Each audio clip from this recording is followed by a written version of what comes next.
warahmatullahi wabarakatuh. Perkenalkan, nama saya Anastasia Herani, mahasiswa dari Universitas Negeri Makassar, jurusan Psikologi, Pendidikan, dan Bimbingan. Oke, baik. Jadi kali ini saya akan mempresentasikan tentang komunikasi sentuhan. Nah, yang pertama saya akan menjelaskan tentang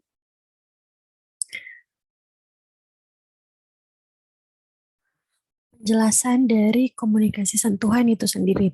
Jadi, sentuhan merupakan mikroekspresi dan bahasa tubuh yang bisa mengungkapkan keramahan atau simpati terhadap rekan kerja, teman, keluarga, maupun orang yang berada di sekitar kita. Kemudian,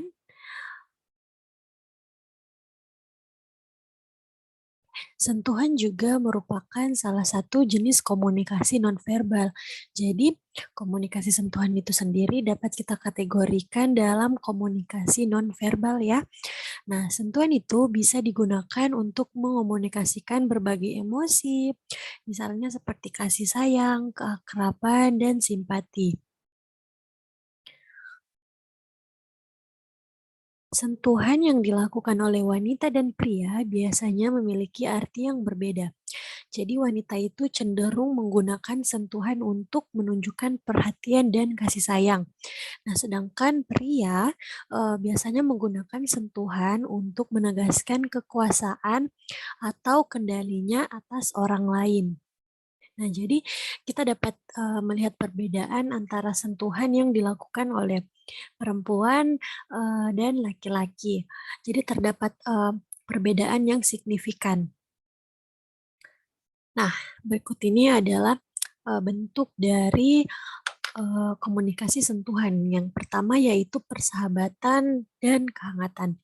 Jadi biasanya ketika kita telah lama tidak bertemu dengan seorang teman, sahabat, otomatis kita akan berpelukan atau merangkulnya karena itu merupakan bentuk rasa kerinduan kita terhadap mereka. Nah, yang kedua yaitu cinta dan keintiman. Nah, hal ini merujuk pada sentuhan yang menyatukan ketertarikan emosional. Yang ketiga ada tentang rangsangan seksual. Nah, rangsangan seksual ini sama seperti cinta dan keintiman, tetapi rangsangan seksual itu sendiri tidak otomatis bermakna cinta atau keintiman. Nah, yang terakhir ada komunikasi objek. Jadi komunikasi objek itu sendiri adalah komunikasi yang paling umum dari komunikasi objek yaitu penggunaan pakaian. Oke, dan yang ini adalah tentang contoh komunikasi sentuhan yang positif dan negatif dalam kehidupan sehari-hari. Nah, yang pertama ini adalah contoh yang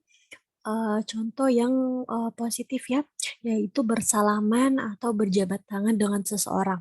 Contoh lainnya yaitu ketika kita ingin pamit berangkat ke sekolah, otomatis kita harus berjabat tangan atau bersalaman kepada kedua orang tua, serta kita juga dapat berjabat tangan dengan rekan kerja maupun orang yang lebih tua dibandingkan kita.